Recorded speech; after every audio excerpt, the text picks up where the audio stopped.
நம்ம என்ன பார்க்க போறோம் அப்படின்னு பாத்தீங்கன்னா, பொதுவாவே சல்பர் போன்ற உரங்களை எதுக்காக கொடுக்கிறோம், இதுல என்னென்ன பயன்கள் இருக்கு அப்படிங்கறத பத்தி தான் இந்த வீடியோல நம்ம பார்க்க போறோம்.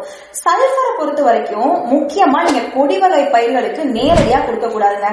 முக்கியமா எதுக்கு கொடுக்குறோம் அப்படின்னு பாத்தீங்கன்னா, நோய், புஞ்சை நோய்கள் இது எல்லாத்தையுமே தடுக்கிறதுக்காக தான் நம்ம கொடுக்கிறோம். ஏன் அப்படின்னு பாத்தீங்கன்னா, இந்த மார்கழி, தை போன்ற மாதங்கள்ல பனி அதிகமா இருக்கும். இந்த காலத்துலதான் இந்த நோய், பூச்சி, அதாவது சாரோஜி பூச்சியா இருக்கட்டும், பேணி பூச்சியா இருக்கட்டும், இது எல்லாமே அதிகமா தாக்கும். சோ இப்ப நம்ம சல்பர் கொடுக்கும் போது இந்த சூட்டை அதிகரிக்கும், பிளஸ் இந்த மண்ணில் இருக்கக்கூடிய வெப்பத்தை அதிகரிக்கிறது மூலியமா இந்த நோய் மற்றும் பூச்சிகளை கட்டுப்படுத்த முடியும்.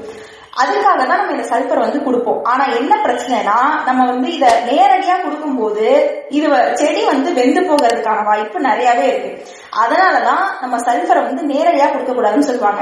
அதுக்கு பதிலா இந்த கொடி வகை பயிர்களுக்கு மட்டும் நம்ம சல்பரை மெக்னீசியம் சல்பேட்டாவோ, அமோனியம் சல்பேட்டாவோ, இல்ல கால்சியம் சல்பேட்டாவோ மார்க்கெட்ல கிடைக்கும். சோ அந்த மாதிரி நம்ம பயன்படுத்தலாம். அது மட்டும் இல்லாம இந்த சல்பரை பொறுத்த வரைக்கும் ஒரு நெகட்டிவ் அயான் அப்படின்னு சொல்லுவாங்க.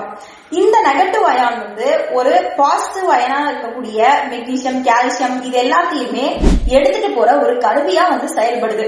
சோ இந்த மாதிரி யூஸ்ஃபுல்லான விஷயங்கள் தெரிஞ்சுக்க மறக்காம நம்ம யூடியூப் விவசாய சேனலை லைக், ஷேர் அண்ட் சப்ஸ்கிரைப் பண்ணுங்க.